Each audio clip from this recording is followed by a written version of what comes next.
Boa tarde, boa noite, boa madrugada, bom frio, né, galera? Estamos aí no inverno.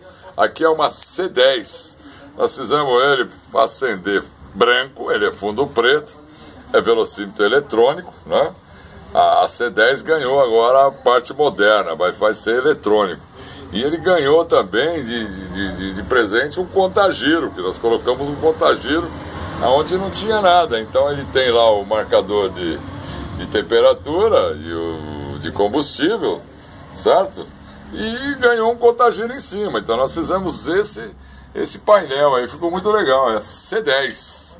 Eu vou acender a luz aqui para você ver como ele é. O painel é redondinho, tá vendo? É um painel simples, mas ele ficou muito bem classificado, ele ficou bacana. Não é, Lulu? Ficou legal? Muito bom. Quem curtiu, que deu um ok aí. E ele ficou translúcido, ok? É uma C10 com contagiro. Eu quero ver. Falou, galera? Boa tarde aí. Até mais.